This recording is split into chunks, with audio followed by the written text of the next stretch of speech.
Alrighty, folks, we're going to go ahead and get ready to get started. For those of you who don't know me, my name is Mary Jung. I work at the Center for Asian Pacific Islander Student Empowerment as the program coordinator, and I will be a moderator for today's panel with there's 6 of us total up here, but 5 lovely alumni who are excited to share with you their experiences and their knowledge. And so I'll go ahead and hand it off to them to do some introductions. But before we get started, we're excited to host this event with you. You'll see that in the room, Ginny is in the back and Sandra is over at the check-in desk. And so we are collaborating this event through CAPISE and the Career Center. So I'll go ahead and we'll have a couple different agenda items. So we'll start with our panel discussion.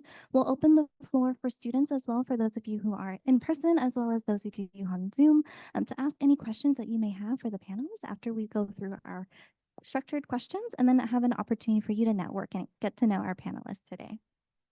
So with that being said, I'm going to go ahead and hand it off to our panelists to introduce themselves, share their names, their majors or minors, their graduation years, their job title and the company that they are currently at, and a brief description of what you do in your role.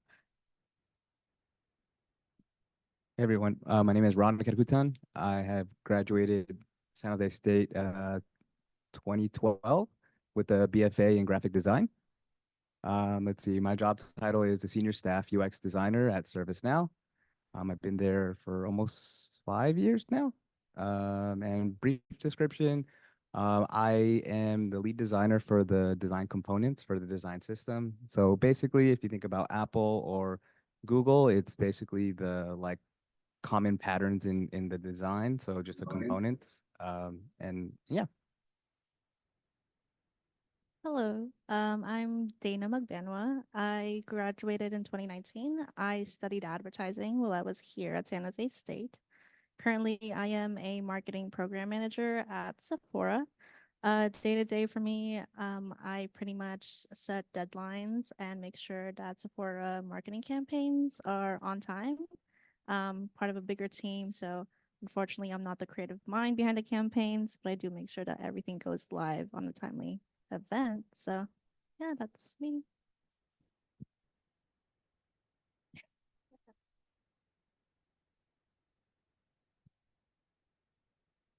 Hi, everybody. My name is T. Tran. I am the class of 2017 here at San Jose State, majored in corporate accounting and finance, minored in public administration and policy, became part of the 50% of Americans who never used their bachelor's degree upon starting out, but somehow, some way ended up back in that field of sorts.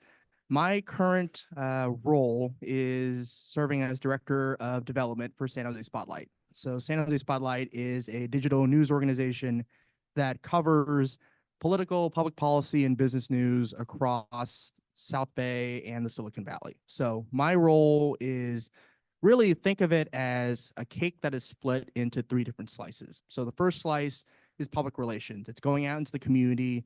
It's spreading the word about who we are as an organization, what type of news we report on, the reporters telling the story about the organization, the publication. So that's the first slice. The second slice is focused on the fundraising component of it. It's taking that story and making the pitch as to how readers, supporters, people in the community can make an impact and continue the work that is being done for the organization through their donations, through their dollars. So that's the second slice.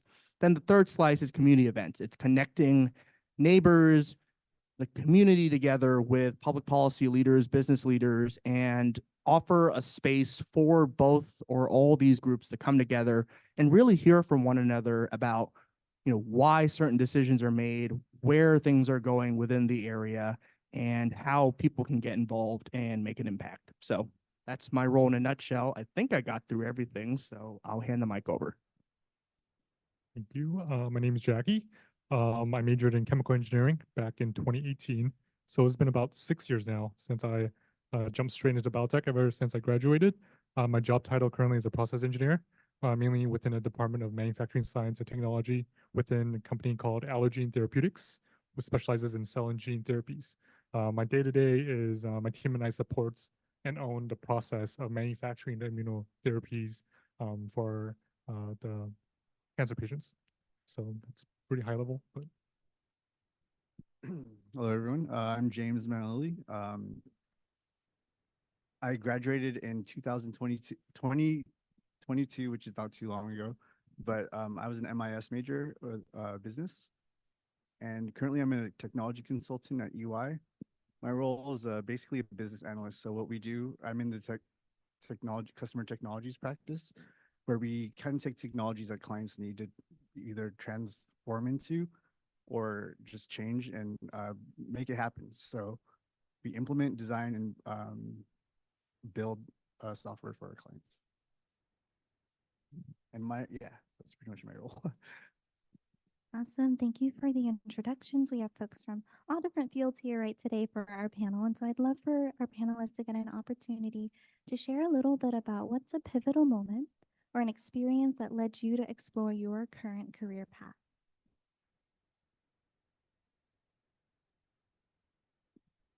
I can get started here. Being an MIS major, it was the tagline is where business meets technology. So I was like, oh, how do I implement that into my career? But however, there was one limitation where we didn't have quite enough technical knowledge to get into like a computer science related job. But what we were able to was kind of just translate business needs from what the customer or the clients need, right? So I talked to my professor, and in MIS, they were kind of saying like, oh, there's internship opportunities for blah, blah, blah. And it kind of revolved around IT audit, not necessarily consulting, but my honors professor for the MIS program, she kind of put me aside and went that to say, hey, do you really want to do that role? So she sat me down and kind of asked, like, I think you're more creative than that. Not discounting that role. I'm just saying, and I personally like to like talk to clients and do that. So she kind of like sat me down and gave me a talk about what do I really want to do? What do I really want to kind of focus on in my career? And I said I want to be client facing and blah, blah, blah. So she kind of like pushed me towards that. I think that conversation was a pivotal moment to kind of help me like steer my way towards consulting. All right, I guess move down the line. For me, there was a few, but I think the most recent one into biotech was chemical engineering curriculum here in SJSU is really, you know, engineering practicalities and also a lot of theoretical. There wasn't a whole lot of lab experience, right? And I really wanted I was interested in the biotech, which is a lot more science heavy. So I wanted that science acumen, the experience with that. So I joined a research lab here on campus within the science building, Dr. Miller Conrad's research lab. From there, I learned a lot more on microbiology, analytical chemistry, like things that normally chemical engineering curriculum doesn't really offer. But that was something that I really think was needed for supplements that major curriculum, right? So I think that experience with a year and a half with the research lab really propelled me into towards that biotech versus chemical engineering. You could go into semiconductors, or you could go into batteries, anything like that. So that research lab really pivoted me towards biotech for sure once I graduated. Pivot's actually a pretty good transition for the question that I got for everybody here, as well as those virtually. How many of you, just for show of hands, believe in something or have heard of something before called the butterfly effect? Yeah, I got some hands raised. So for those of you who don't know, I mean, in a nutshell, the butterfly effect is thinking of like one small interaction or one small impact then starts spreading into something that's larger in the grand scheme of things, right? So for me, when it comes to that one moment, which then followed through everything else that came along with it, gosh, I mean, there's probably a ton, but I think for me, ultimately, it comes down to really a close tie between two. I know I'm kind of cheating the answer, but bear with me here. So one of those moments actually started through my time here at San Jose State. During my studies at here, I was involved in extracurricular activities, as many of you are. But then one of the organizations that I was a part of was Associated Students.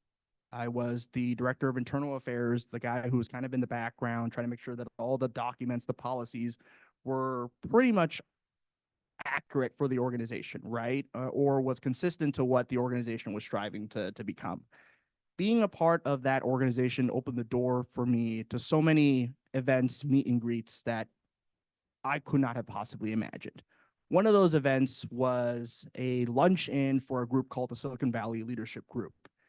They just happened to have, this was a luncheon filled with all the possible leaders that you can expect, the business folks, the policy folks, the politicos, so to speak.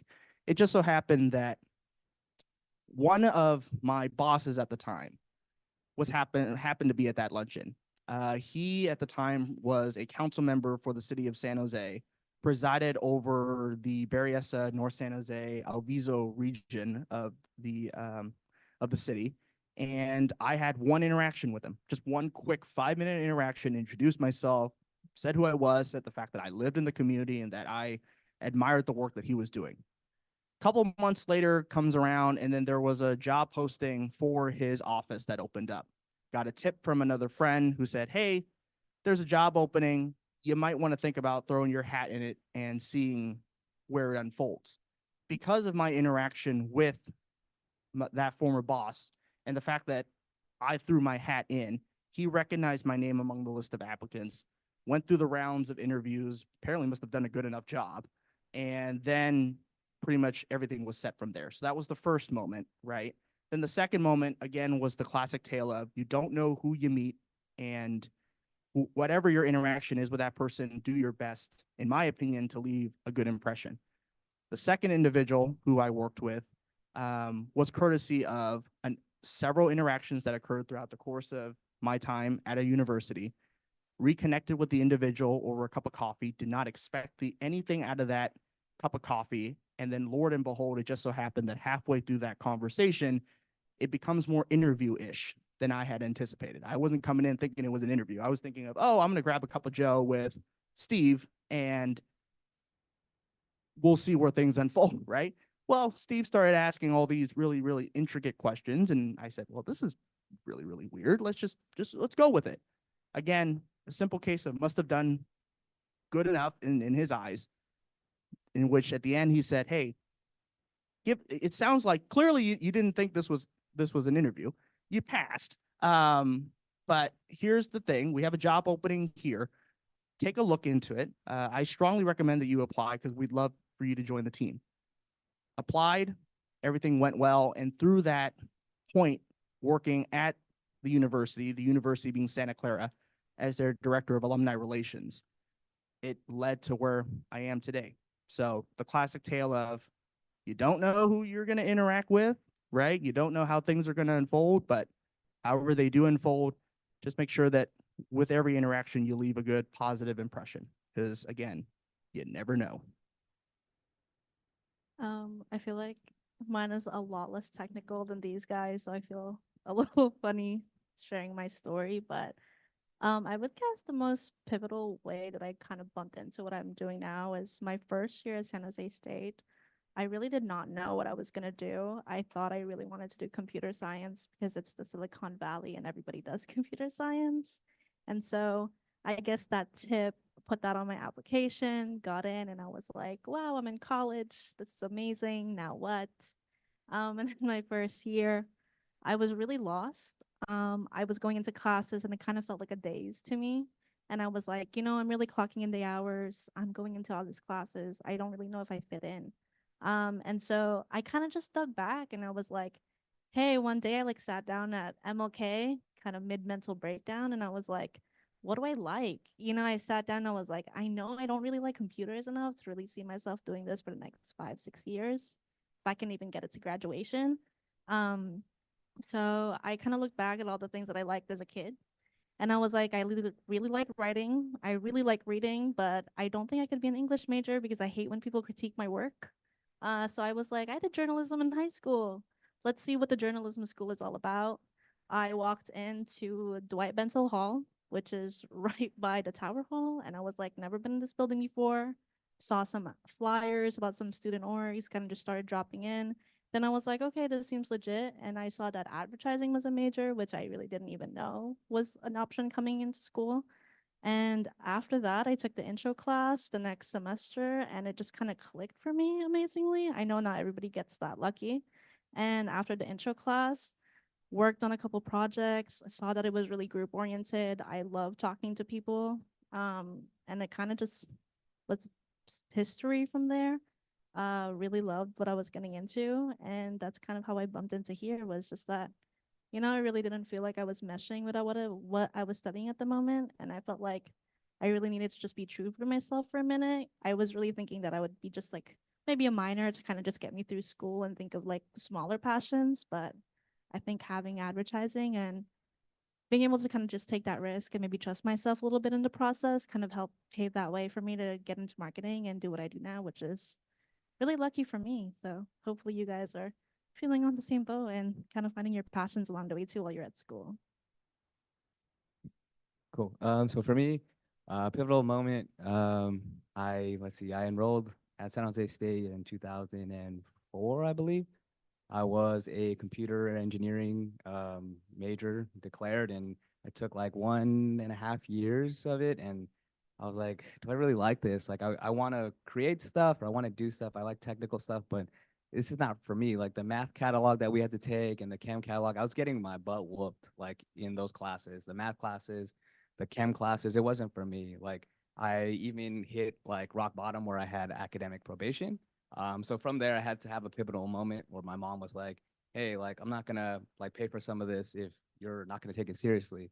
So for me, I'm like, well, what do I want to do? So I had to sit back and kind of think. Like I like to create stuff, and that's kind of why I wanted to be a computer engineer. But I also I like art. I like creating and whatnot, right? So in high school, I created banners for forums I was on, like posters and stuff. And I'm like, okay, is there something like that here? So I talked to a counselor, and the counselor was like, hey, try graphic design. I'm like, I don't know what that is. So talked to the head of design, and they were like, you can make posters and you can like design books and like layouts. And I'm like, oh, that's cool. And then so I'm like, okay, cool. So I switched my major, took a couple classes. Now I'm in the art classes. I'm like, I'm enjoying everything. Like you do like color classes, you do a painting class, representational drawing at 7:30 in the morning for 3 hours is not fun. It's tough. You got to sit on the drawing donkey for like 3 hours, right? So and it's at 7:30, so that's tough.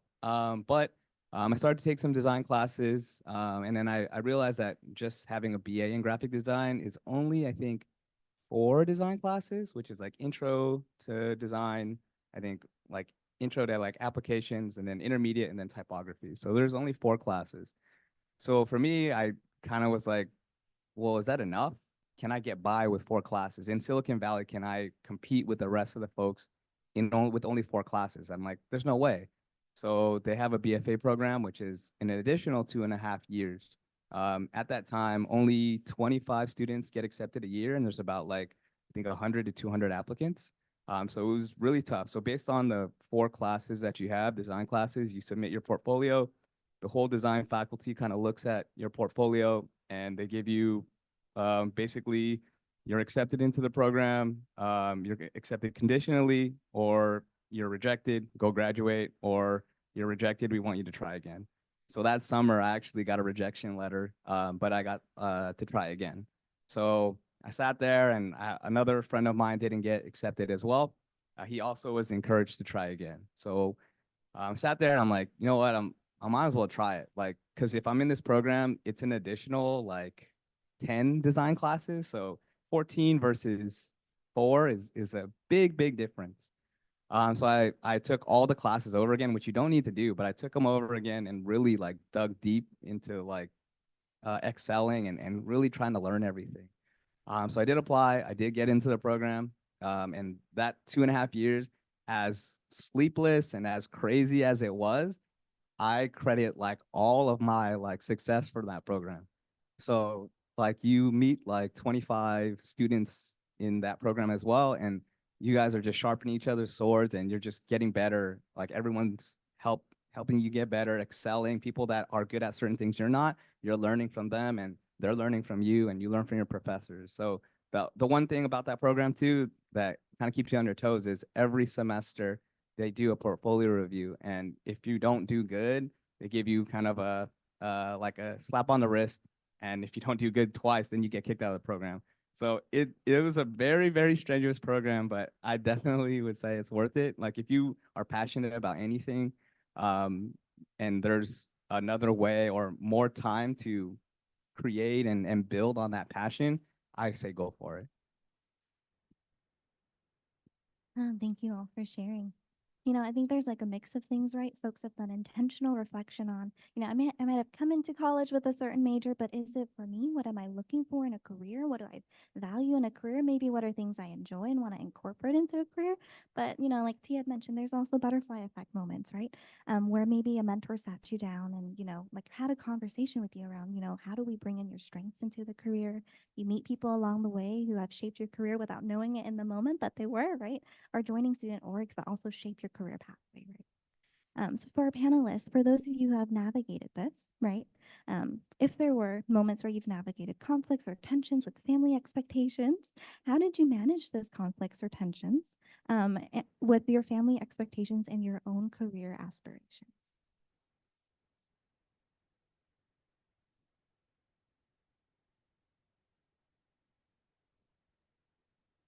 I can start this one. So family expectations is tough, I think, for any Asian American growing up. It's very tough, right? It's doctor or engineer or lawyer, right? And from there, anything else is what are you doing, right? Yeah. So so at the end of the day, like you have to be true to yourself, right? And I think like I was blessed to have a good mom that was really like gave me the time to figure out what I wanted to do and didn't really push an agenda on me. So that definitely is good. But like, you know, the rest of my family is like, when are you gonna graduate? When are you gonna graduate? It's like every family party is when are you gonna graduate? And then after that, it never stops, right? It's when are you gonna graduate? And then when are you gonna get a job? When are you gonna buy a house? When are you gonna have kids? So it never stops, right? So the thing is like do things on your own timeline that feel right for you.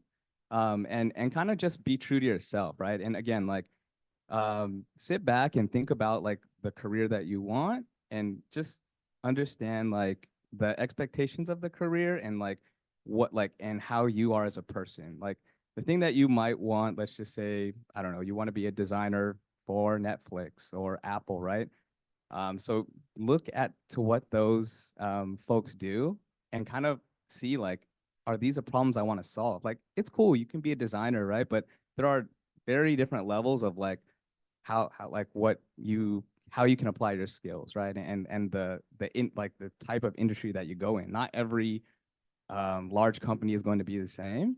So you kind of have to adjust your expectations of like where you apply to, right? Like people that are successful in UX that let's say work at Netflix may not be successful in UX like in an enterprise software company because it's not consumer based, right? So just think about like where you want to be and really just look at what other what designers are there or what not just designers but what folks are there that you can kind of look and kind of like push yourself to. And if you watch like sports, right? Like not every player is going to be an all-star. Not every player is going to be, you know, like LeBron James or whoever, Michael Jordan, whoever it is, right? No, not everyone's going to be that. But you, if there's someone that you want to point to, and if you want to be like Steph Curry, you want to shoot that much, but you just have to know that there's a lot of work that goes into it. It's not like some of it's natural talent, but it's dedication to your craft, like and finding your errors and being coachable. I think being coachable is a big thing in any career. Because if you're able to understand feedback and not get offensive on anything and kind of add it to your repertoire of skills, it's only going to make you better, right? I would say for me, I'm first generation and my parents work in the medical field. So obviously someone who works in like marketing, there's kind of a knowledge gap there between me and my parents. And I think that's kind of where the tension came from. I think when I was in school, there was like a really big idea that it's like you go in, you spend your 4 years and then you leave and you have a job, right? That's like kind of the cookie cutter. I think if I were to redo college again, I would really spend a lot more time figuring out who I was while I was in college because there is really no time like the present. I was really focused on just really clocking in my hours and really trying to find what my career would be. But that whole process, I really didn't know who I was as a person yet. And I felt like that's something that I would have loved exploring when I was a lot younger. I think there's a lot of pressure kind of finishing on time if there even is really a timeline that life is on, which there isn't. Things happen on their own. But I would have loved to just explore, like, I study a I studied abroad for a summer, but I was like, oh my God, if I do this again, I would graduate in 5 years instead of 4. But I mean, like, the year was gonna pass anyway, so I was like, man, I should have just done it, because now that I'm in the workforce, I'm like, what else am I really gonna be able to spend like a summer in Europe and have the time of my life, you know? So I think there's just like smaller moments. I think that there was just like, I wish there was just more information that my parents was able to transfer down to me in a way that it was like, it's okay to maybe just take a breather and take your time sometimes, because there is a lot of pressure to really just succeed. And of course, achievements are always really nice and great, but you're really here for yourself too. And I think like you shouldn't forget that. I think in any way and form that you're able to kind of just stimulate the parts of you that feel like you're missing, whether it's creative or technical. You know, like, I wish I took a photography class so I knew how to work like a manual camera. Like, this is like one of the ways that you can really explore college in all the ways that you can, not just in the way that your career really fulfills you, but I wish I took a painting class. You know, like, those are things that you kind of have to pay for now as an adult. But like, being on a college campus, it's really like a plethora of all these resources. I wish there was a career center for adults, you know, like, to really be able to kind of come back and like be like, do I like doing what I like, or should I be like a florist, you know? So I think really just like resources, and also just really finding your community too is really big. So yeah, rely on yourself. I think you really kind of have a handle of who you are, and really trust the process. And um, yeah, familial expectation is always hard. So I would say navigate with caution, but really you're here for you too. So don't forget that too at the end of the day. I think being true to yourself and then knowing who you are, those are very much the core components of what it really, really takes to kind of first start the conversation in terms of, who, what you want to do. And then from there, how does that fit into the equation of expectations from the household or from your parents, right? Excuse me. I guess for me, my my start to all this story has to come from the fact that, similar to the previous two panelists, I am a first generation student as well.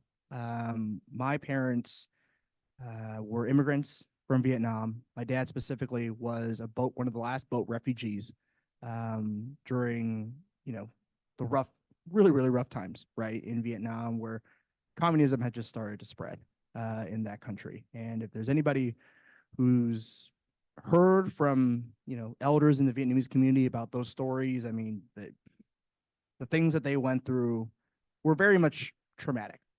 Traumatic to the point where, to my personal opinion anyways, many of them have done a fairly effective job of internalizing it amongst themselves, internalizing it to the point where they almost really show no emotion about looking when reflecting on it. So it comes with its layer of challenges. It comes with its layer of unique circumstances that anybody who is born or raised within that certain household has to go through. Same thing from my case. Because of that, right? The story or the script was always, look, success meant ABC. Success meant you get a good education. You graduate high marks as best as you can. You get yourself a well-paying job.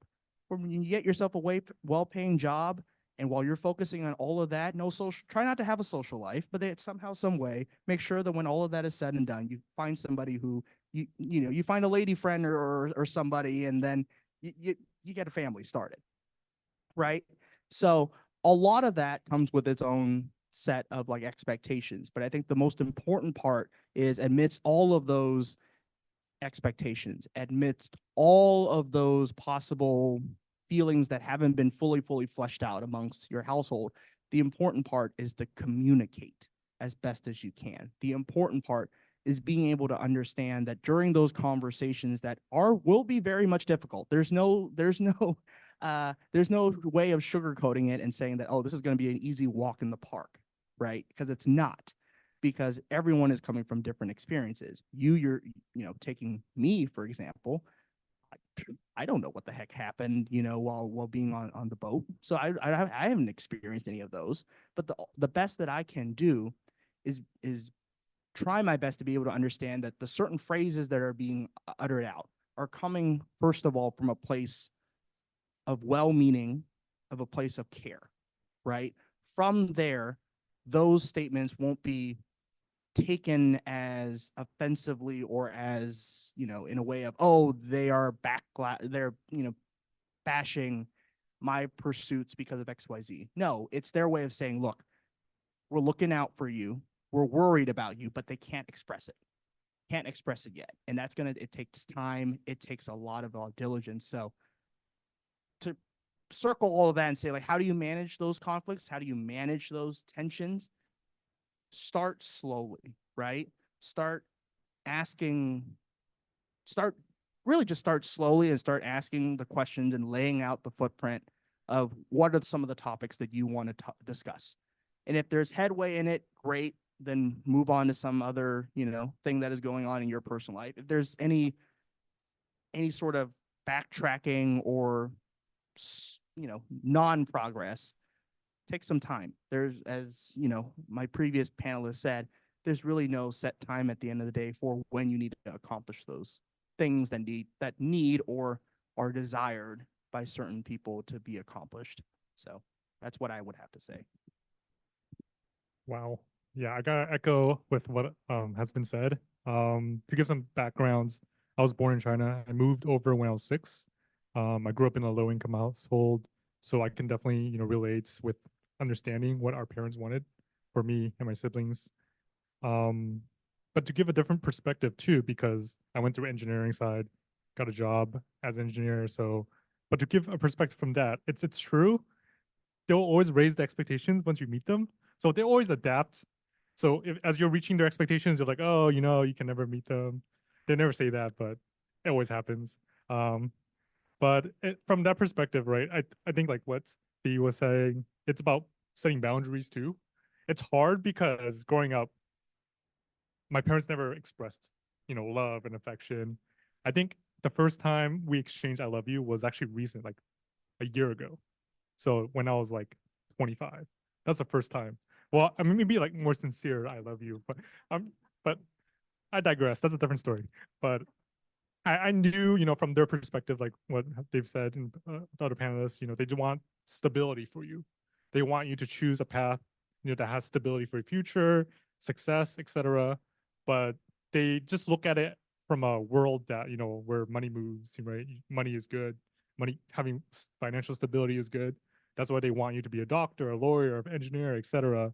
But in reality is, financial success does not always mean, self-actualization of what you think success is, because there's more facets beyond just having money. You could be money rich, but you may not be rich in experiences. And one of that was, if you're so focused on, engineering, like what I did, I missed out on a lot of opportunities with my friends, students here at SJSU. If I could go back in time, like I really wanted to do archery, but I could never fit archery into my schedule. Oh my God, me too. Or Yeah, like it was the great. It like was the great. karate classes. Or wine appreciation and Yes. but I couldn't because engineering, I'm not sure if there's engineering students here. We're pretty impacted by budget too, and there's limited classes. So if you don't get those classes, sometimes you might get pushed back to next year. So they had to be priority number one. So I can relate from that. But when you're managing conflicts and expectations of your family, think about where they're coming from, because at the end of the day, even if they don't say "I love you," they still mean it. And I'm sure once you understand where they're coming from, my parents became more, opened up beyond what a traditional immigrant family was.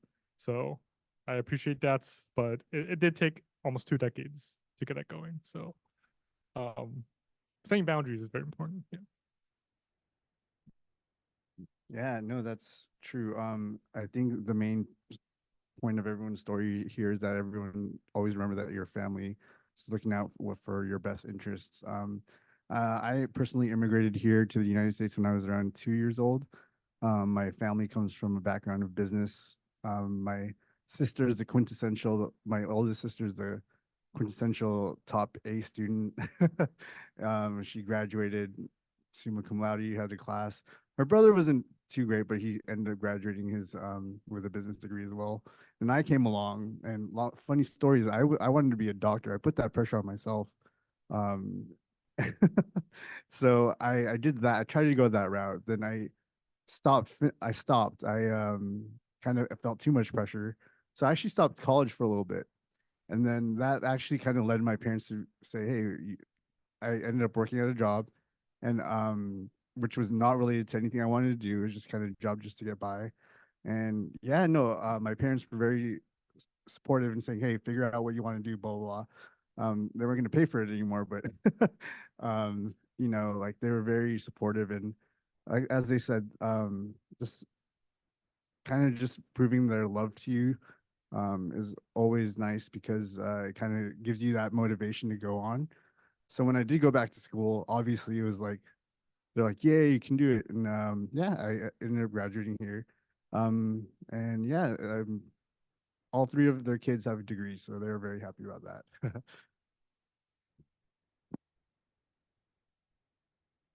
Thank you. So it sounds like, part of it is, giving yourself space to explore, find yourself, and be true to yourself. That's part of navigating, right? Conflicts or tensions that come up with family expectations. And the other part, too, is understanding where your parents are coming from, right? That these expectations tend to come from a place of care, even though it might not always feel that way. So I'm going to ask one more question before we open it up in case students in person or Zoom have any questions for our panelists. But we're going to jump to the question about in what ways, panelists, if you're looking at the list, it's number 5. In what ways have you fostered a sense of belonging in your workplaces, particularly as an Asian and or Pacific Islander professional? Started this time. So easy for me. I've been in the workforce for 2 years now, which doesn't seem like a lot, but it's a lot. um, but no, what I was able to do is kind of create a culture around me. Kind of get the people around me, and go to the business sort of in the workplace. There's a something called an ERG, an employee resource group, and they send out messages, and like no one ever reads them, but if you do, then you can kind of join like a group. So I joined the Asian Pacific Island API ERG at my work, and then we go to events and all that kind of stuff. So we all contact each other about, "Oh, are you going to this lunar year event?" or something like that. So I think that's kind of where I'm able to kind of create a community. And then we'll go to like restaurants. We'll go to restaurants. Some places, some people don't want to eat at, you know. So I think that's kind of the cool place that I'm in with my job. So Yeah, so I think it also depends on what company, organization, how seasoned and mature they establish these API initiatives too.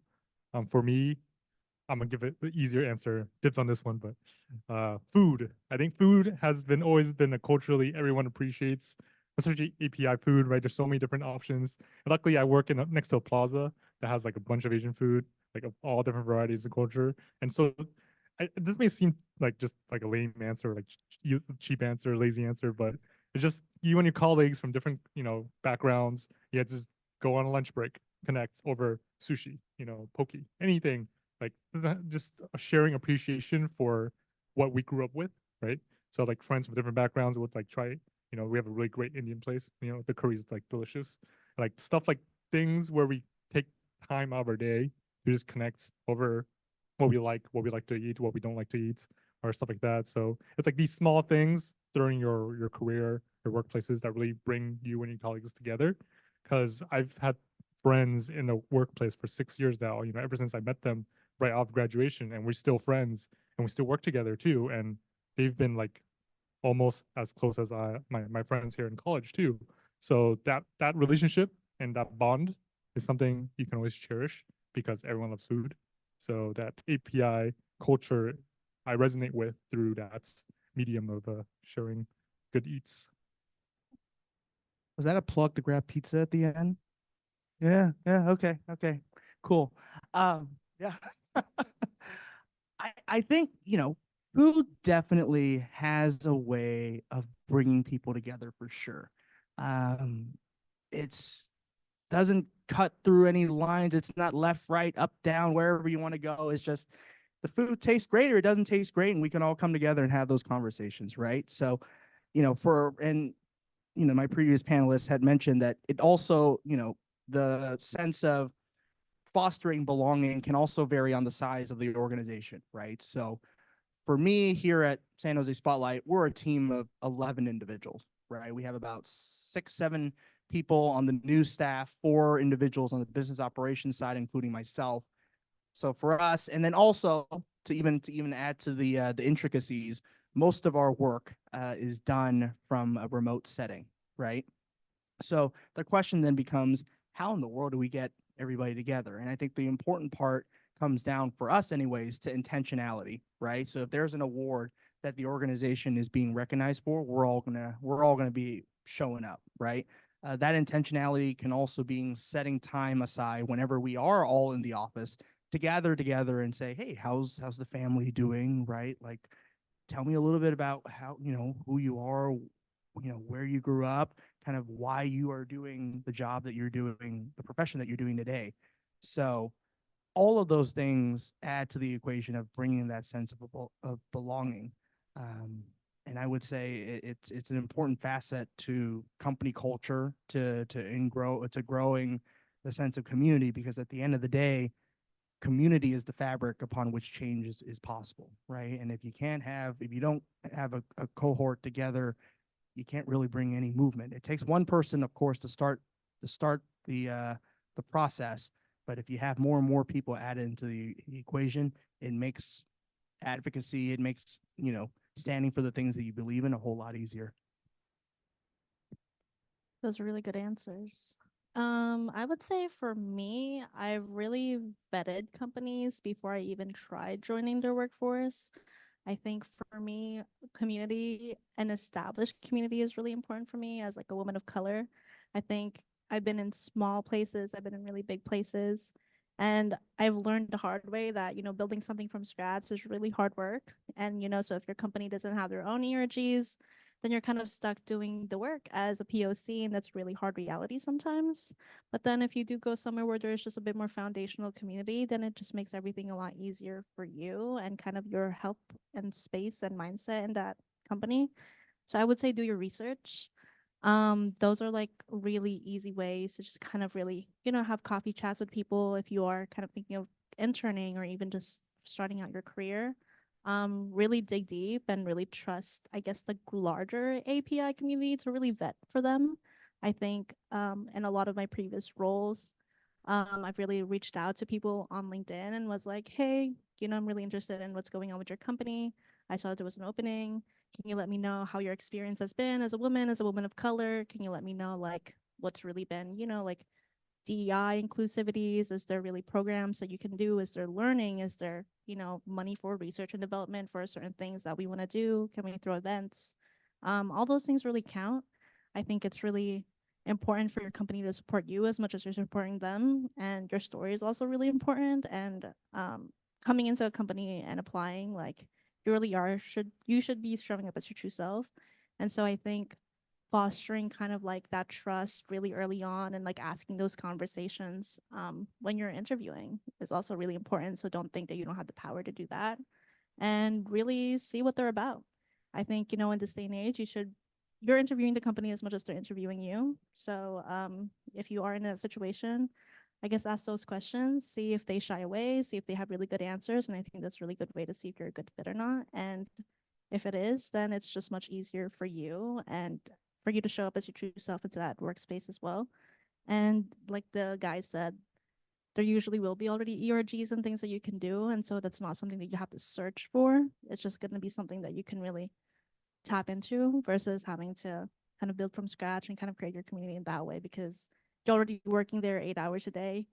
You don't want to spend another like 5 to 10 hours trying to build friends at your workplace too. So I guess it's like really look into the companies and see how their hiring processes and what their workforce is also looking like.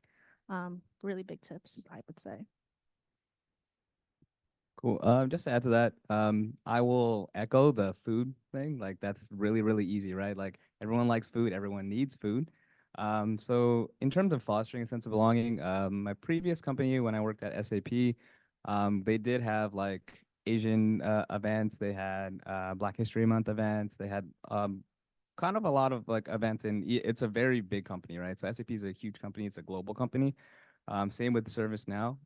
So I don't think it's too challenging. I think if there is an event that you want to see or some topic that you want to bring, there are like processes that you have to go through for that. And definitely you can reach out to those folks that head or spearhead those groups and kind of get that on the ballot of like, hey, I would like to highlight this, or we would like to talk about this, or have we done an event that kind of highlights these things. So when I was at SAP, they did have like Filipino events, and I did participate in those. And you can participate and also make suggestions. They're always, free volunteers are like an easy way to kind of get anyone's like initiative going, right? So again, I encourage everyone to kind of bring anything that you like and any part of your culture to it.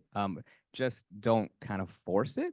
I would say like just be authentic and like just sharing. And if there's a select number of folks at work that maybe you are more familiar with or are more accustomed to hanging out with or working with, then start small and kind of build it that way. And don't think that you have like you can change everything overnight, right? Like everything's a process. Like they were mentioning, like just invite folks to food. Like let's get Filipino food this week, or next week is Chinese food, or dim sum, or sushi, right? Like you can go down the long list of all the great foods, right? And kind of do it that way, and maybe sometimes not make it so formal, right? I think for me, um, as she mentioned, like being at work for so long, and sometimes the hours are even longer than 8 hours, at least before, and it's like, do I want to stay here an extra 2 hours? If I'm gonna stay here an extra 2 hours, like, can you make it worth it, right? Like, so really like just be casual with it and not so much forceful of like, hey, we need to meet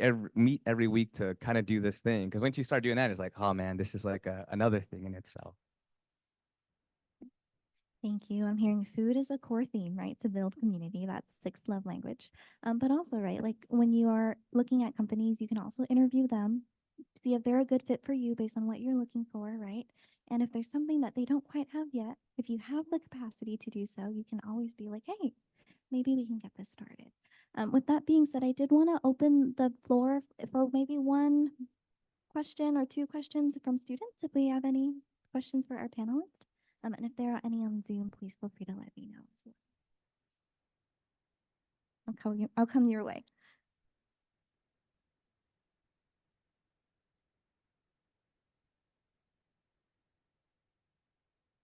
Hi, all.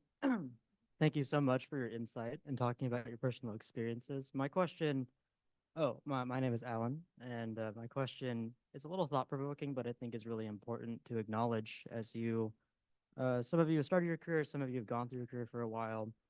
How do you measure success in your life and career, and has that definition changed over time?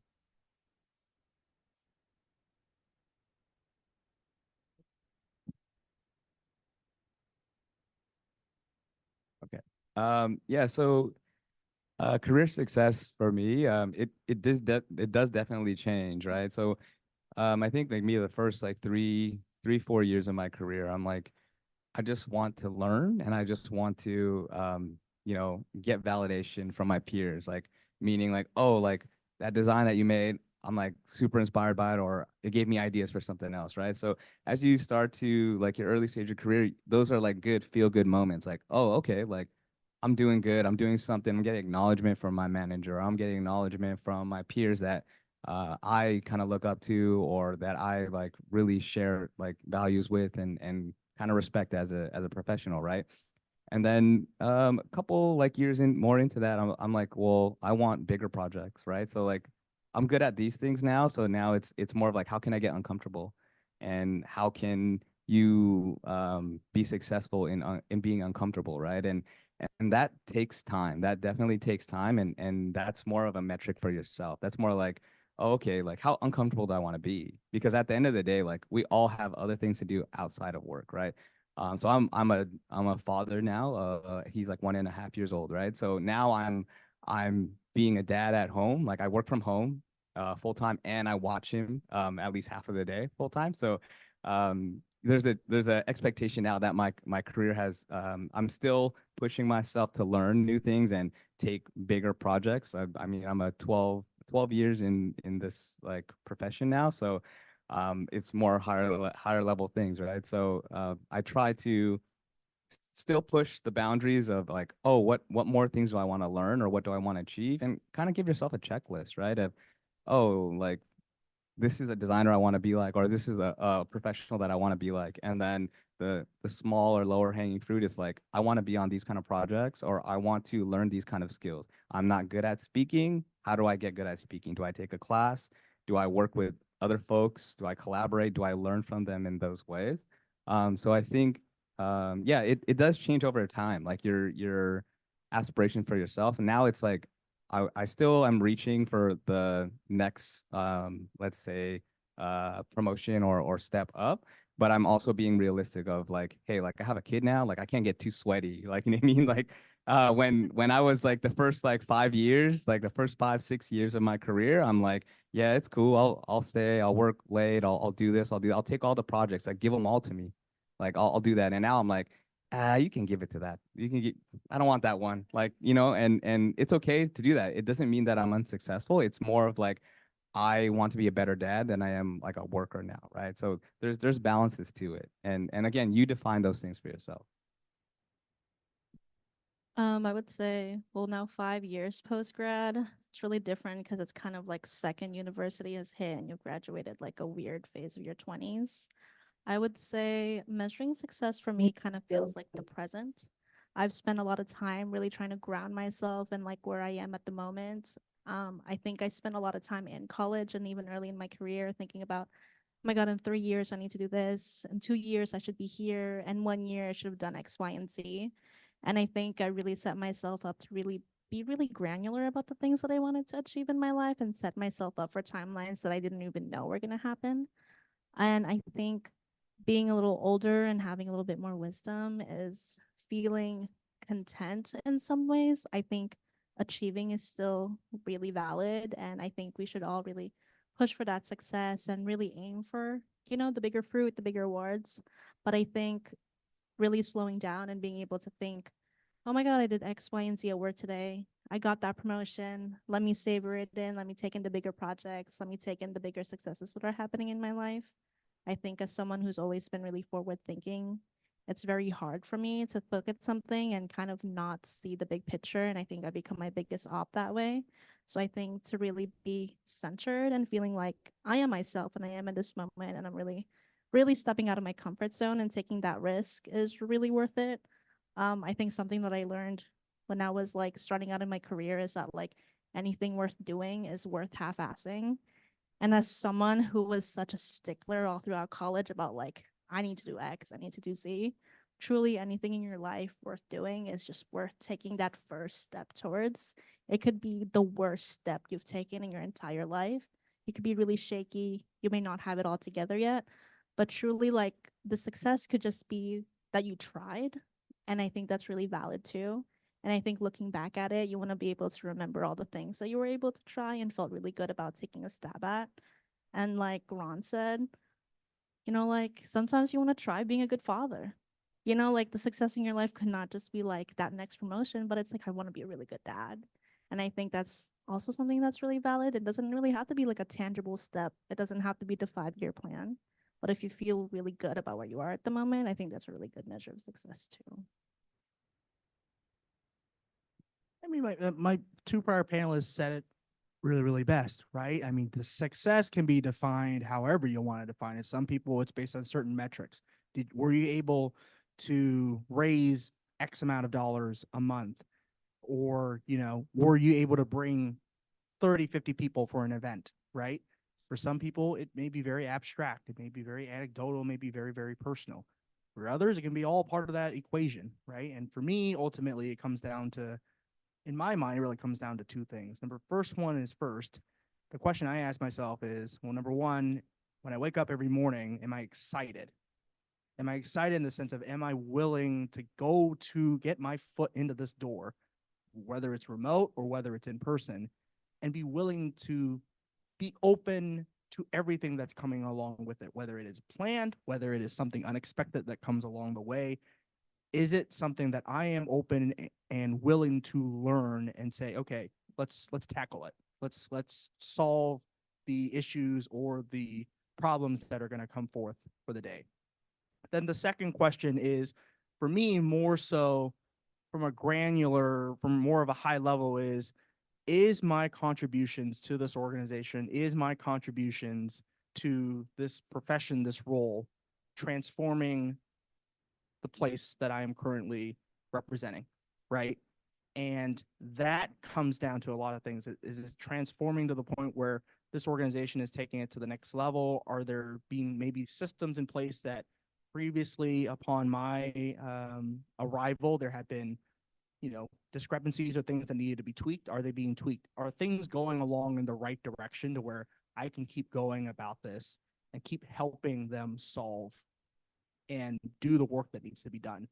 If the answer is yes, great. If the answer is no, or there's certain, factors which necessarily take a little bit of that fire out of the belly per se, it's time to look for, look for something else for me anyways. If it's impacting, another thing is it impacting the things that I personally want to achieve in my life, right? And for me, that is, am I having to sacrifice, certain, not being able to attend certain things that I want to attend, right? Like a family birthday or a friend's birthday, right? Am I having to shift vacations for the good of, for the good of the organization? And are they taking advantage of it? If they're taking advantage of it, that's a problem, right? So those are the type of factors that I personally weigh in ultimately saying that yes, this is successful for me, or no, let's try something else. Yeah, I think the saying "you are your worst critic" is probably what resonates with you the most, because your measure of success really depends on how you define it from a worst critic perspective. Like, I'll be frank, in the beginning, as a young grad, I was like, I think consciously and unconsciously, we all tie our self-worth to like how much money you make. That's always a big, question of is that what success means to me? Starting off a young lad who's never been worked in the working with world, money means everything. But over the years, you start realizing, money can't make me do X, Y, and Z. But rather, for me, it was personally more like performance driven. I felt like when I execute or do like a great report or a great work, I get a rush of, like accomplishment or a self success evaluation kind of thing. Like, I enjoy when I get to produce like good quality work, and especially when my colleagues and I are teaming up and working on it together, and we all like pump out this last minute, efforts, quick turnaround, and we're able to meet all the expectations, right? That drive is what was my determination of success, especially over the recent years, because over the years you realize, there are work that are kind of like more mundane, and there's work that you feel more passionate in, like, oh, I really want to make sure, all my colleagues and I are tackling this as best as we can. And when you're executing, delivering the projects, you're like, wow, we did all that, and we broke some records, and that gives you like a rush of like self success from my perspective. Yeah, that's a great answer. In my case, at my current role, there are very clear KPIs that I need to meet. Uh, like like directly, I need to hit an 81% utilization, all those factors. So that's a little bit stressful. So you want to take a look at how you want to be successful outside of that, right? There's this saying I like that comes from one of my favorite car companies in the world is Toyota, and they have a philosophy called Kaizen. It's called continuous improvement. So how can I continually improve myself, whether it be job related or whether it be life related? Um, just how what makes me, like what they said earlier, what gives you that drive to be successful? I'm still learning this. We all are, right? But just making sure that you're happy with yourself, I think that's the best measure of success for me. Don't take work too seriously. I mean, take it seriously, but don't seriously. it's not, it shouldn't be your life. But I think as long as you're happy, that's my measure of success. Right?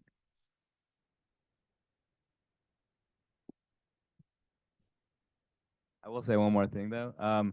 Make sure like when you are aiming for goals and stuff like that, like be in love with the process as much as you are with the end, right? Because the process, those parts have like the most beauty in it, right? So just don't get fixated just on the end. It's the entire journey. Thank you. Our panelists dropped the mic a lot here. And so before we start moving, because I'm going to open the floor for a meet and greet, and you can get to know these panelists more intimately, right?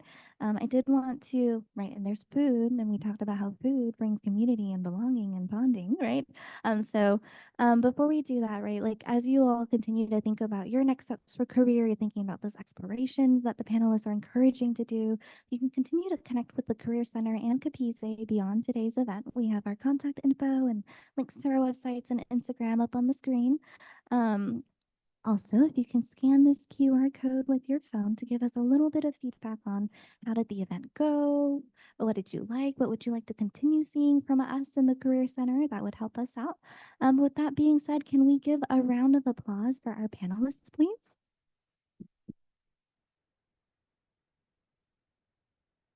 Awesome.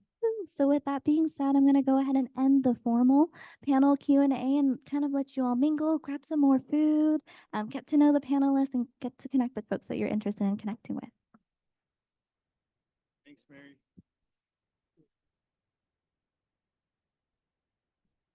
Are we part of this survey?